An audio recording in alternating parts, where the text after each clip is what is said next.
오늘 이제 설교 시작하기 전에요. 르완다에서 소식이 와서 르완다 소식을 잠깐 여러분과 나누고 말씀을 전하도록 하겠습니다. 사진 먼저 좀 보여주시면 좋겠습니다. 지금 르완다 신학교 안에 봉관동 공사가 진행이 되고 있습니다. 선교사님 말씀에 의하면 한 5월 말 정도에 완공이 되리라 이제 그렇게 생각을 하고 계신다고 해요. 지금 기초공사를 하고 레미콘을 붓는데요. 레미콘 차 4대가 왔다고 그래요.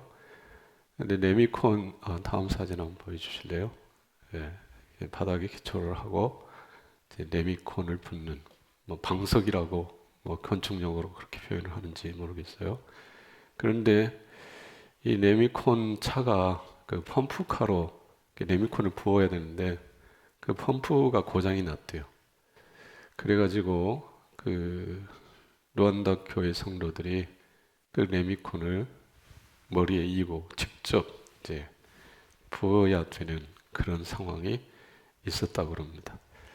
그런데 이분들이 그 레미콘을 머리에 이고 가서 부을 때 어떤 모습으로 붓고 일을 했는지 영상으로 찍어서 보내오셨어요. 한번 보여주실래요?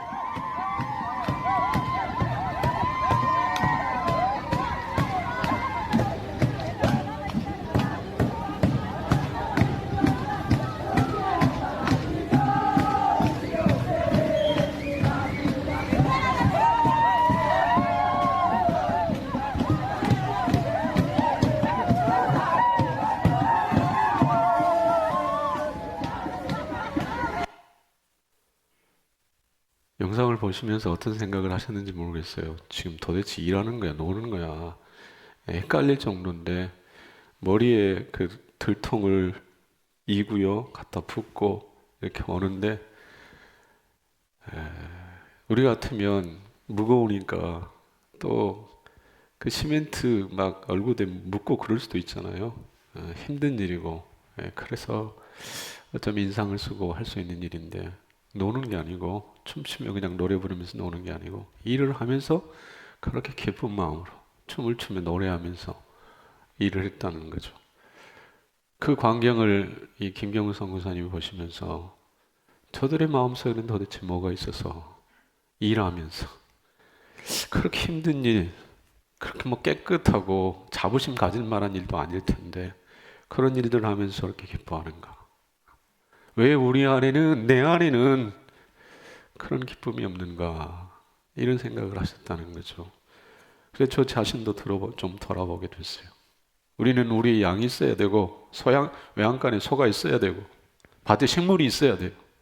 그래야 즐거워요, 기뻐요. 그런데 하박국 선지자는 그렇게 고백하잖아요.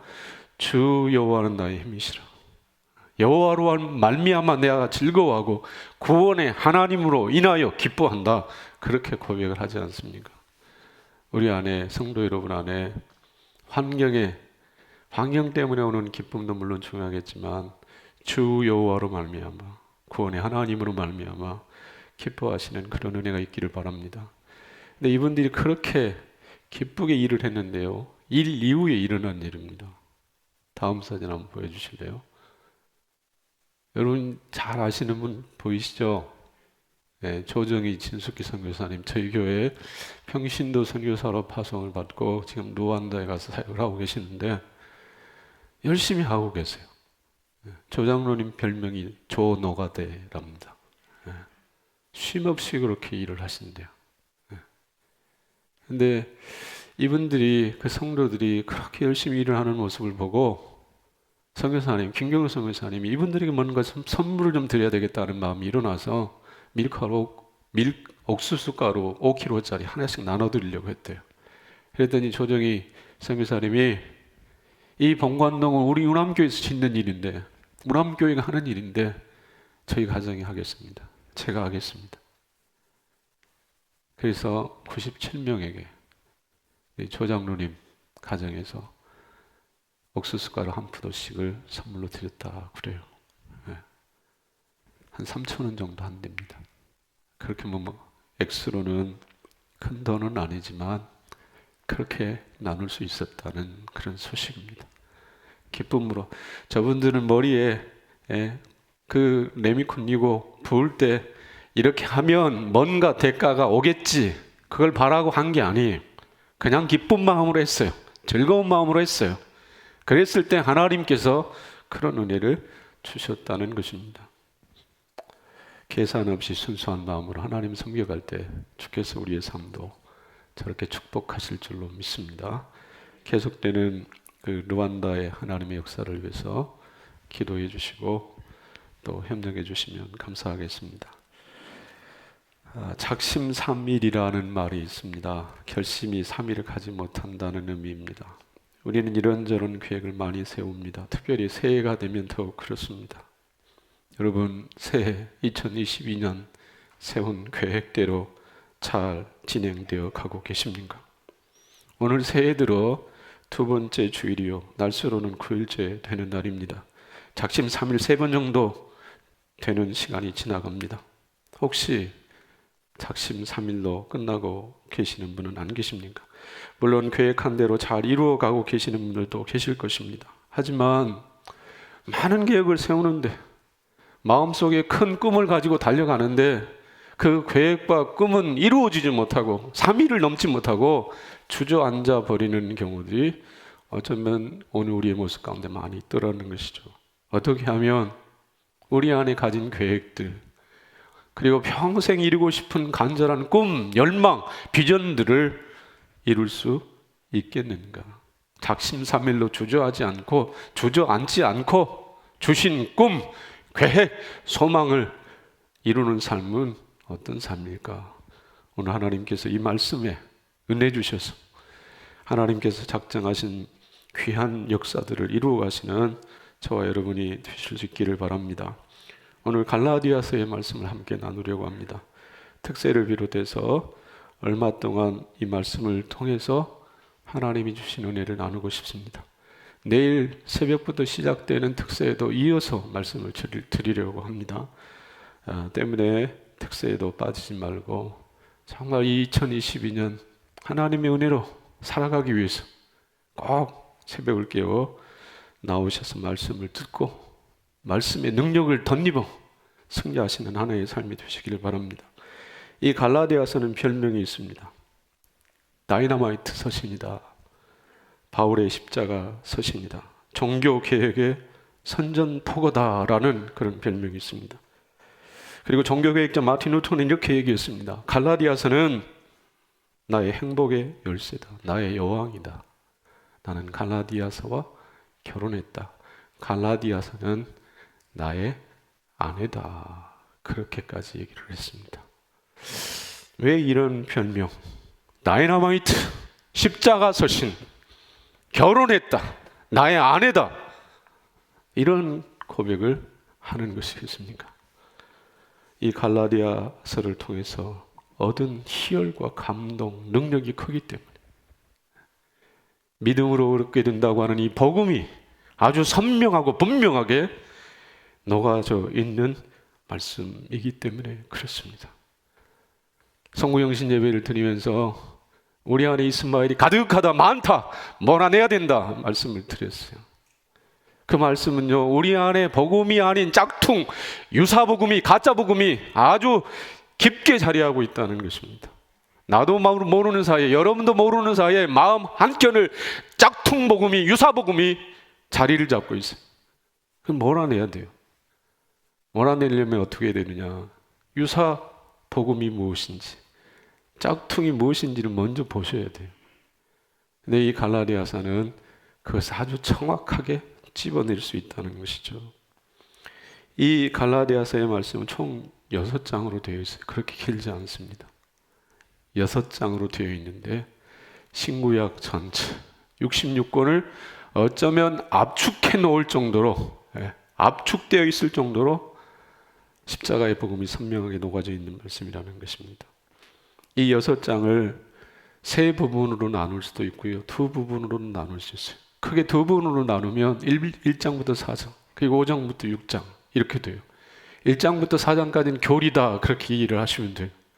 그리고 5장, 6장은 그 교리, 하나님의 진리 가운데 살아가는 사람들의 삶의 모습이 어떠한지 삶에 대해서 다루는 말씀이라고 이해하시면 됩니다.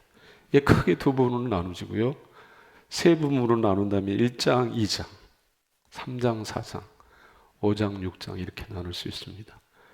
1, 2장은 사도 바울의 자서전적 고백이다. 그렇게 이해를 할 수 있어요. 그리고 3장과 4장은 율법과 계명, 그리고 은혜, 교리에 대해서 3장과 4장에 대해서 말씀을 하고, 그리고 5장, 6장 앞서 말씀드린 대로 삶에 대해서 말씀해 주고 있습니다.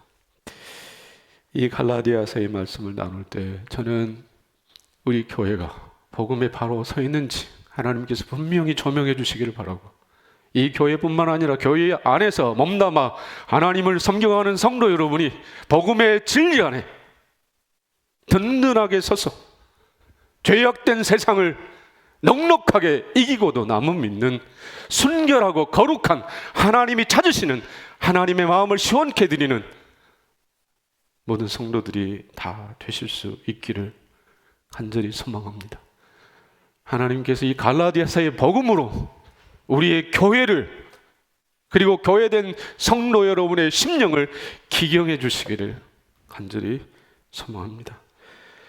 오늘 1절 말씀에 보면 갈라디아 교회 성도들에게 편지하는 사도 바울이 이렇게 얘기합니다. 사람들에게 난 것이 아니요, 사람으로 말미암은 것도 아니요, 오직 예수 그리스도와 그를 죽은 자 가운데서 살리신 하나님 아버지로 말미암아 사도된 바울은, 이렇게 고백하고 있습니다.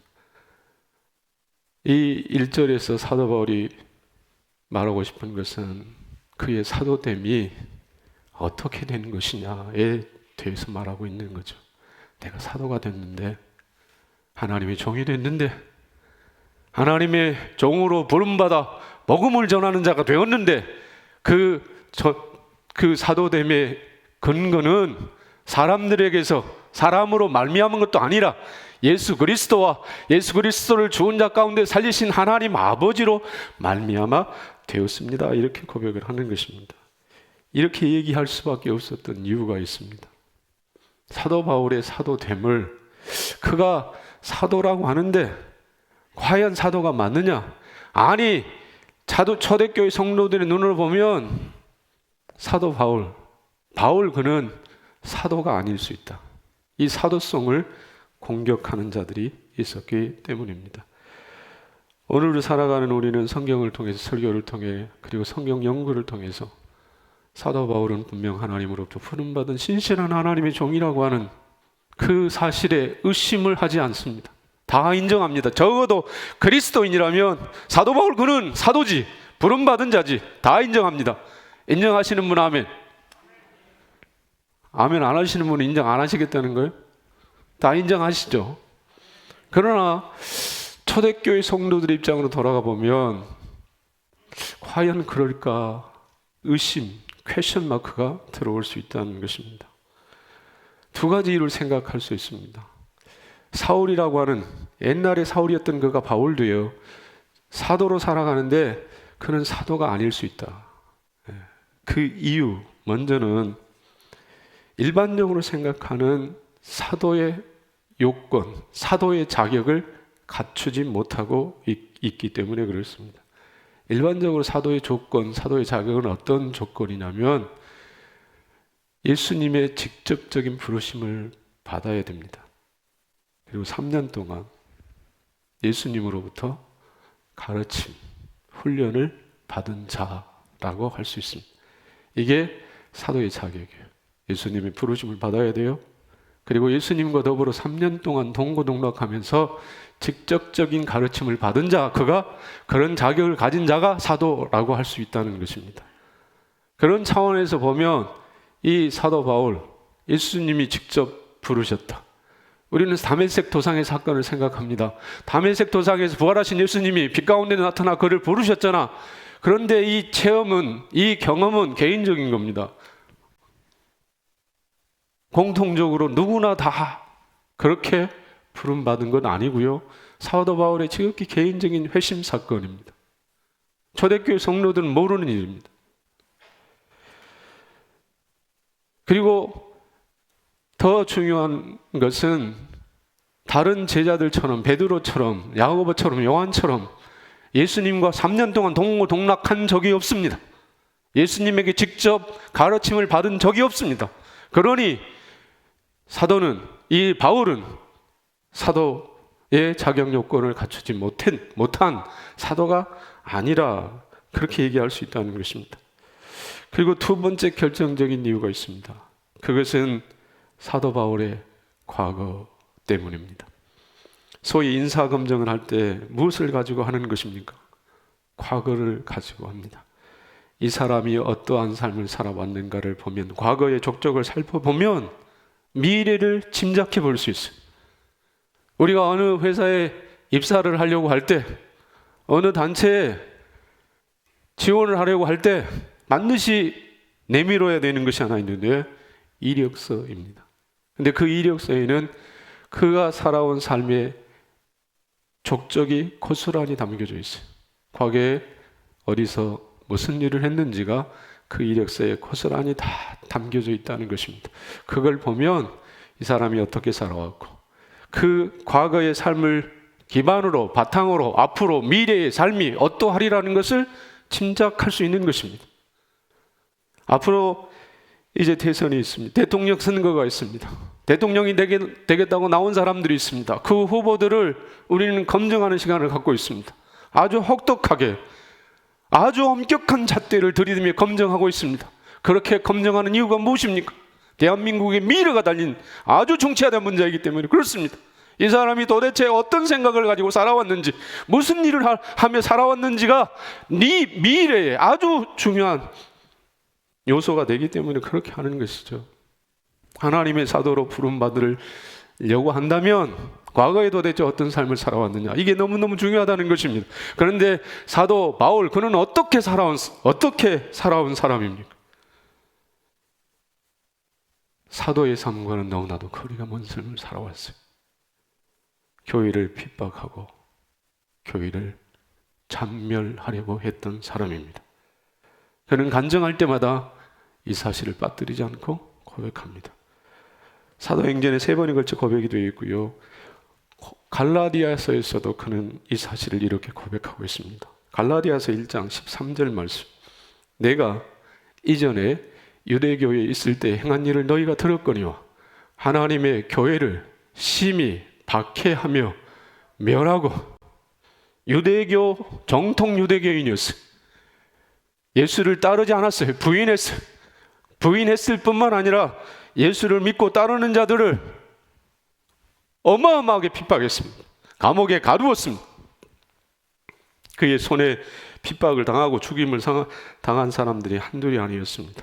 그 중에 대표적인 한 사람, 스데반. 믿음과 지혜가, 성령이 충만했던 사람. 그가 돌에 맞아 죽을 때 그의 죽음을 마땅하게 여긴 사람, 그가 사도 바울이었습니다. 스스로 유대교에 있을 때 핍박자였고 교회를 잔멸하려고 했던 이 사울이라고 하는 인간의 과거는 사도 되기에는 적당한 자격이 아니라 부끄러운 과거입니다. 사실은 수치스러운 과거죠. 이런 과거를 가진 사람이 어떻게 하나님의 종이 되는 것입니까? 하나님의 사도가 되는 것입니까? 인간적으로는 그는 사도 되면 안 됩니다. 사도에 아주 결정적인 하자가 있는 사람입니다. 그런데 그는 사도가 됩니다. 하나님의 종이 됩니다. 예수님의 12제자보다 더 뛰어난 사도 중에 사도가 되어 하나님의 거룩한 역사를 감당하게 됩니다. 어떻게 그런 일이 일어났습니까? 갈라디아서 1장 14절부터 16절에 사도는 다시 이렇게 얘기합니다. 같이 한번 보겠습니다. 내가 내 동족 중 여러 영갑자보다 유대교를 지나치게 믿어 내 조상의 전통에 대하여 더욱 열심히 있었으나 그러나 내 어머니의 태로부터 나를 택정하시고 그의 은혜로 나를 부르시니가 그의 아들을 이방에 전하기 위하여 그를 내 속에 나타나시기를 기뻐하였을 때에 내가 곧 혈육과 의논하지 아니하고. 유대교의 신자였는데요, 그가 사도로 부르심 받기과의 과정을 얘기하는데 어머니의 태로부터 택정함을 받았다는 거예요. 다시 얘기하면 창세전에 하나님이 나를 선택하셨다, 그렇게 얘기합니다. 그리고 때가 되면 부르셨어요. 은혜로 부르셨어요. 자격이 있어서 부른 것이 아닙니다. 조건이 있어서 부른 것이 아닙니다. 은혜로 부르셨다, 그렇게 고백을 합니다. 그리고 그 안에 그리스도를 나타내셨다고. 사도 바울 속에 그를 부르시고 선택하신 하나님이 어떤 분이신지를 계시해 주셨다고, 나타내 주셨다고. 그래서 그가 불가항력적인 은혜를 덧입고 사도가 되었다, 그렇게 얘기를 합니다. 이 사실을 사도는 다시 이렇게 얘기합니다. 고린도전서 15장 9절부터 10절 말씀. 고린도전서 15장 9절부터 10절 말씀입니다. 같이 한번 보겠습니다. 나는 사도 중에 가장 작은 자라. 나는 하나님의 교회를 받게 하였으므로 사도라 칭함받기를 감당하지 못할 자니라. 그러나 내가 나된 것은 하나님의 은혜로 된 것이니 내게 주신 그의 은혜가 헛되지 아니하여 내가 모든 사도보다 더 많이 수고하였으나 내가 한 것이 아니요 나와 함께 하신 하나님의 은혜로다. 스스로도 인지하고 있어. 사도 되기에는 너무나도 부족한 자라고, 사도 될 자격을 가지지 못한 자라고, 만삭되어 난자 같은 자라고. 그런데 은혜로 되었다. 하나님의 은혜로 그는 사도가 될 수 있었다고 그렇게 고백합니다. 고백할 뿐만 아니라 그는 이 사실을 마음에 사랑의 빛으로 기억하고 있어요.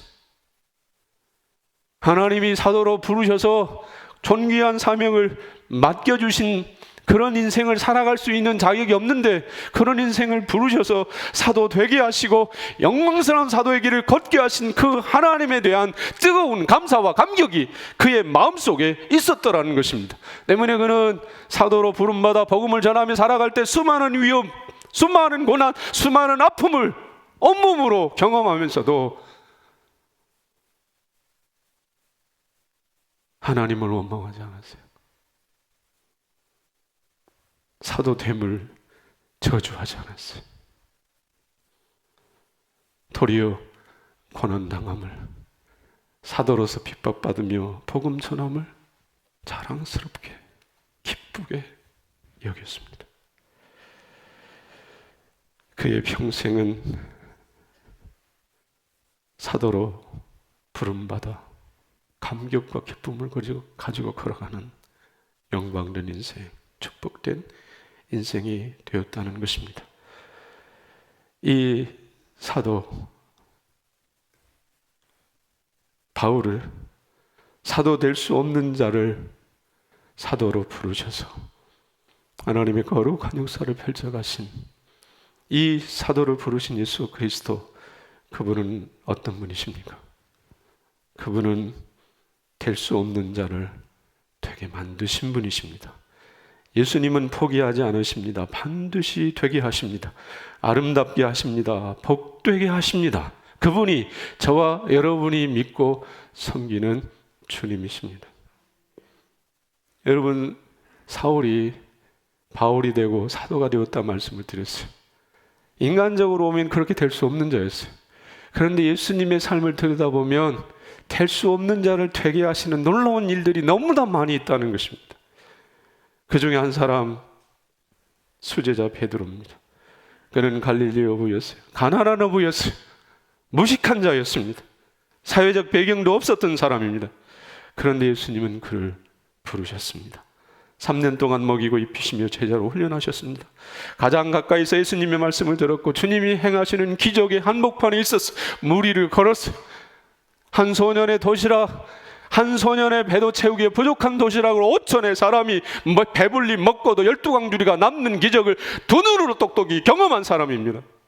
그런데 말이죠, 그는 처참하게 무너졌습니다. 가야바의 뜰에서.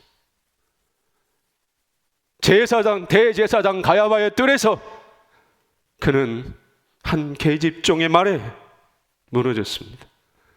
나는 예수를 모릅니다. 저 사람과는 상관이 없습니다. 체포되어 신문 받으시는 예수님의 면전에서 소제자라는 이 베드로는 예수님을 배신했어요. 부정하고 말았어요.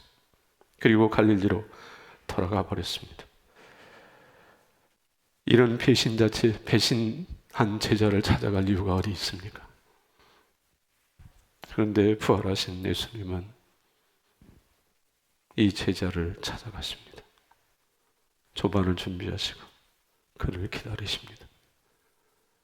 그리고 부르시고 이렇게 물으십니다. 요한의 아들 시몬아, 네가 나를 사랑하느냐? 요한의 아들 시몬아, 네가 나를 사랑하느냐? 내가 주를 사랑하는 줄 주님이 아십니다. 그럴 때 주님이 이 베드로에게 이루시는 말씀, 내 양을 먹이라, 내 양을 치라. 배신자, 사도라고 부를 수 없는 자, 그를 다시 일으켜 존귀한 예수님의 사람 만드시고 그의 삶을 복되게 하신 분, 그분은 예수님이십니다. 예수님은 되게 하십니다. 물을 포도주 되게 하십니다. 포도주가 떨어져 망쳐버릴 수밖에 없는 결혼잔치를 풍성한 잔치 되게 하시는 분, 예수님이십니다. 베데스다 들녘에 굶주린 사람들의 배를 채울 음식이 없었어요.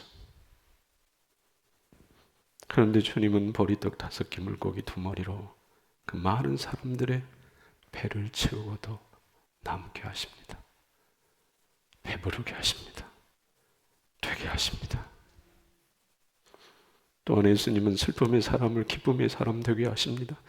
병든 자를 건강한 자 되게 하시고, 무능한 자 유능한 자 되게 하시고, 약한 자 강한 자 되게 하시고, 추하고 더러운 죄인을 의인 되게 하시는 분, 그분은 예수님이십니다.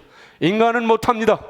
아무리 유능한 인간이라 할지라도, 아무리 많이 배우고 높은 권세를 가진 인간이라 할지라도 죄인을 의인 되게 할 수는 없습니다. 그러나 예수 그리스도는 하실 수 있습니다. 아무리 더러운 죄인이라도, 추악한 죄인이라도 당신의 전가하사 흠과 티가 없는 완전한 의인 되어 주의 영광의 나라에 이르게 하시는 분, 예수 그리스도십니다. 예수님의 은혜를 덧입으면 됩니다. 다 됩니다. 망할 인생이 망하지 않고 성공하는 인생이 됩니다. 예수님은 되게 하시는 분이세요. 예수님 당시 수많은 병자들이 예수님 때문에 고침을 받았어요. 예수님 때문에 죽었던 자가 살아나는 역사가 있었어요. 되게 하세요.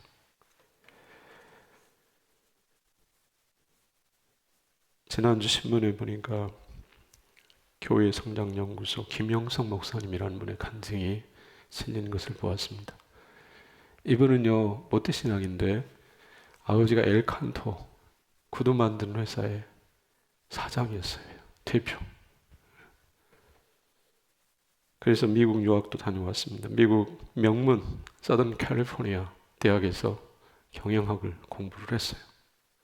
그리고 돌아와서 아버지 회사를 돕고 또 자신이 그 무크라고 하는 브랜드를 만들고, 그러니까 엘칸토, 지금은 그 구두 여러분 잘 못 보시지만 제가 자랄 때만 해도 엘칸토 유명 브랜드였던 것 같아요. 그 구두 신고 다니시는 분들이 많았어요. 근데 이 회사가 97년도에 IMF를 만나면서 부도가 났어요. 아버지 회사가 부도로 쓰러진 겁니다. 그런데 본인이 만들었던 무크라고 하는 회사는 IMF 부도를 피했습니다. 부도를 피하기는 했지만 그때 당시 회사가 쉽지가 않았다고요. 어려웠다고 그래요. 언제 부도를 맞을지 모르는 그런 위태한 상황이었어요. 그럴 때 이분이 할 수 있는 일은 하나님 앞에 매달리는 일이었다고 그래요. 그래서 기도원에 20일 작전 기도를 하고 올라갔습니다. 그곳에서 이분은 인격적으로 하나님을 만나게 됐다고 그래요. 못돼 신앙인데, 평생 교회 안에서 살아왔는데 종교인이었지 신앙인이 아니었다는 거죠. 이분의 간증을 대하면서, 그리고 평소 교회를 섬기는 목회자로서 참 가슴 아픈 대목이었습니다. 교회 안에 들어와 계신 분들 중에 과연 몇 프로가 종교인이 아닌 참 신앙인이 되는 것인가? 정말로 살아계신 하나님을 인격적으로 만나서 그 하나님 앞에 예배하고 그 예배하며 믿음으로 걸어가는 길에 기쁨을 가지고 살아가는 성도들인가? 몇 퍼센트나?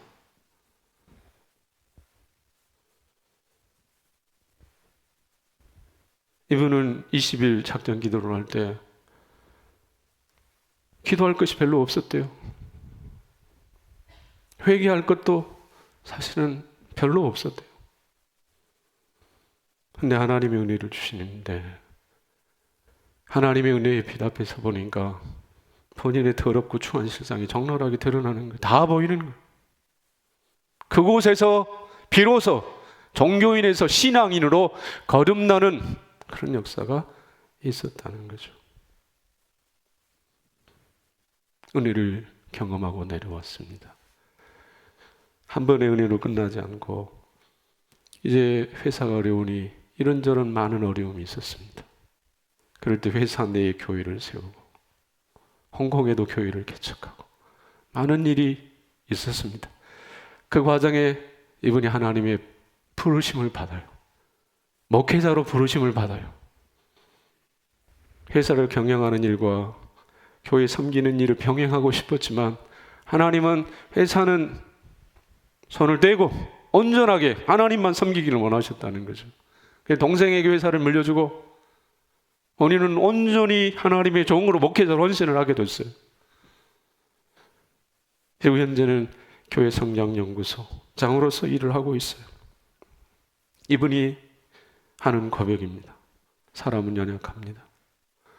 모든 일은 하나님이 하십니다. 내가 하려고 하면 안 됩니다.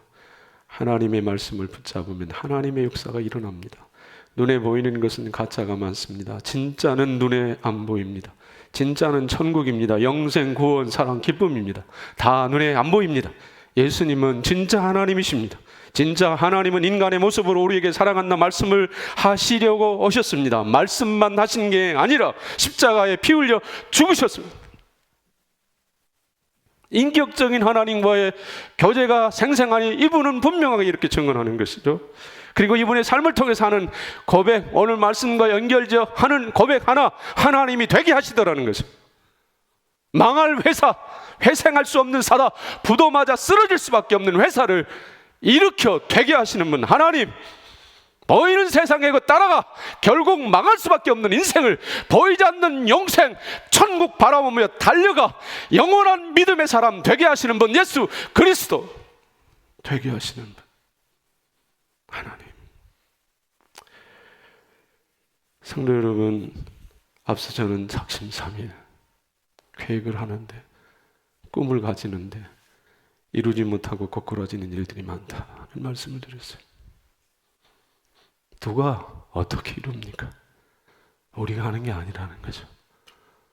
하나님이 이루십니다. 하나님이 되게 하십니다. 우리는 티끌이에요. 성구영신 예배 때도 말씀을 드렸지만 우리는 티끌이에요. 아무것도 못해요. 하나님이 전능의 손을, 권능의 손을 놓아버리시면 다 끝나는 겁니다. 안 됩니다. 그러나 전능하신 하나님이 붙드시면, 역사하시면 될 줄로 믿습니다. 마른 막대기도 됩니다.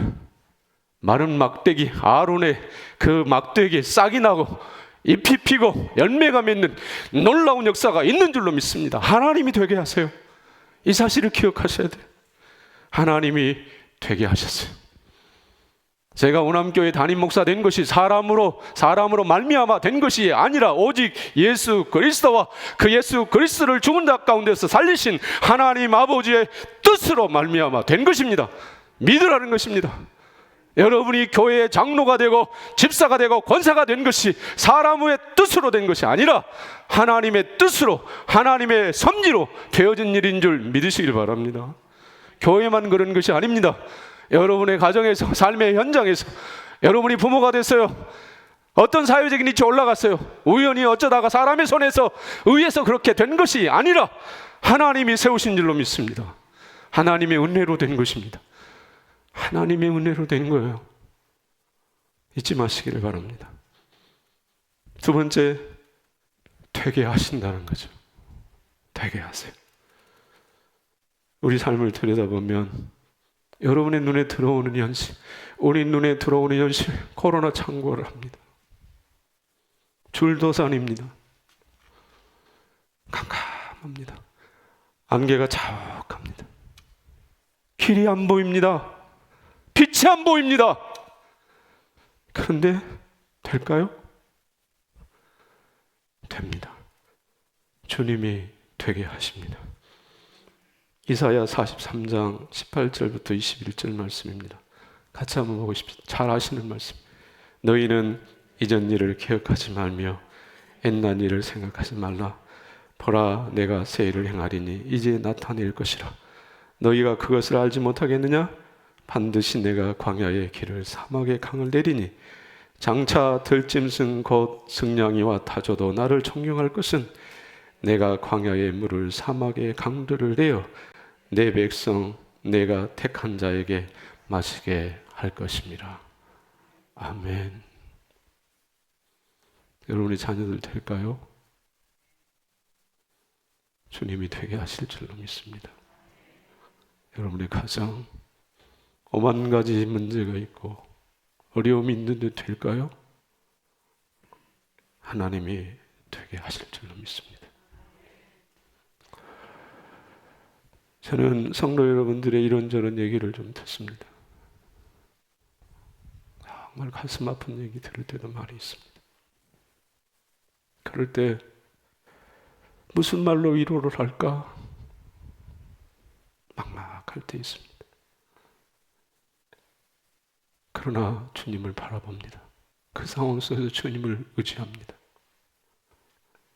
주님이 되게 하십니다. 광야의 길을 만드시고 사막의 강을 만드신 주께서 되게 하실 줄로 믿습니다.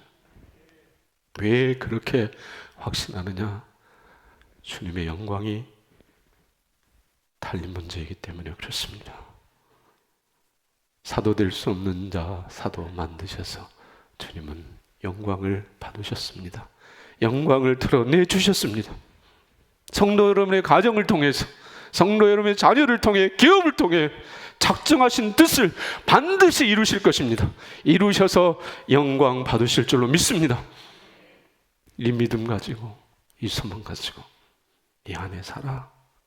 보이는 환경 때문에 주눅들지 말고, 낙심하지 말고, 좌절하지 말고, 이루시는, 되게 하시는 하나님으로 인하여 기뻐하시며 감사하며 소망 가운데 승리하시는 남의 성도들 다 되시기를 주님의 이름으로 축복합니다.